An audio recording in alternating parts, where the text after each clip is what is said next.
Hello friends.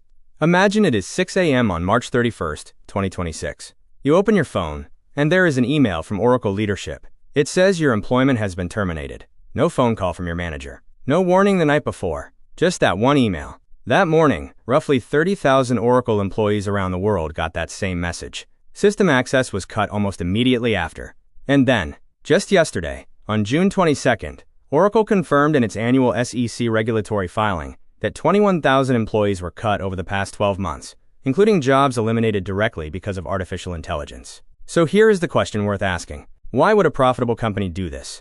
That is exactly what we are going to answer in this video. So what is Oracle actually doing here? Think of it like this. Oracle is redirecting money it was spending on people toward building the world's most powerful AI computing network. That is Oracle Cloud Infrastructure, or OCI, Oracle's cloud platform. Oracle is a founding partner in Stargate, a joint AI infrastructure project with OpenAI and SoftBank, aimed at building 10 gigawatts of AI data center capacity across the U.S. The flagship site in Abilene, Texas, is already operational on OCI. To fund all of this, Oracle's capital expenditure for fiscal year 2026 is guided at roughly $50 billion. The restructuring freed up cash fast. Oracle spent $1.84 billion on severance in fiscal 2026, up from just $374 million the year before. That is a one-time cost to eliminate an estimated $8 to $10 billion in annual payroll. This is a deliberate capital trade. Not everyone at Oracle got that 6 a.m. email. The cuts were highly targeted. Oracle Health, the unit built on Oracle's acquisition of the healthcare records company Cerner, lost roughly 8,000 to 10,000 employees, around 30 to 35% of that entire division. Oracle's India engineering operations, based primarily in Bengaluru, Hyderabad, and Pune, saw approximately 12,000 exits by June 15th of this year. ERP and SaaS consulting teams were hit hard across the board. Now here is the important contrast. According to internal staffing memos reviewed by Bloomberg and The Information, Oracle's GPU compute teams, AI and ML infrastructure engineers, and core database engineering groups were explicitly protected. Oracle is still actively hiring in those areas right now. The message from management was not random. It was surgical. And the pattern of who stayed tells you exactly where Oracle is placing its bets. Here is where this story gets striking. In Oracle's Q3 fiscal year 2026 earnings, reported in March, GAAP net income came in at $3.7 billion, up 27% year over year.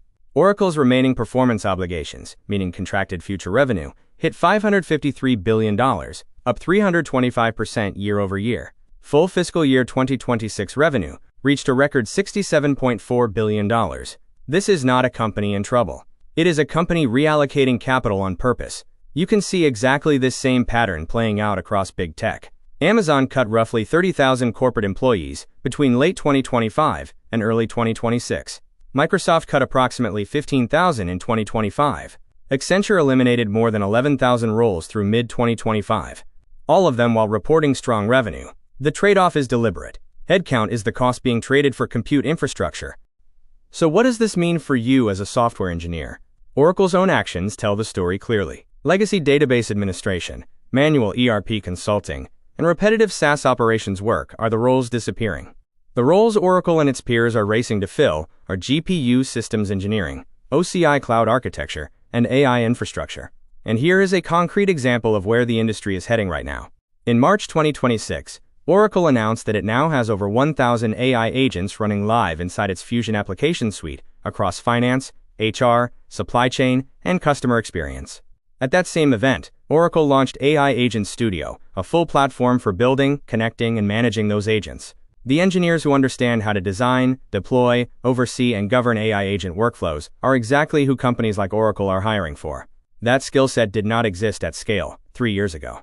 Alright, let's bring this together. On June 22, 2026, Oracle confirmed in its annual SEC filing that AI directly replaced some of the 21,000 roles cut over the past year.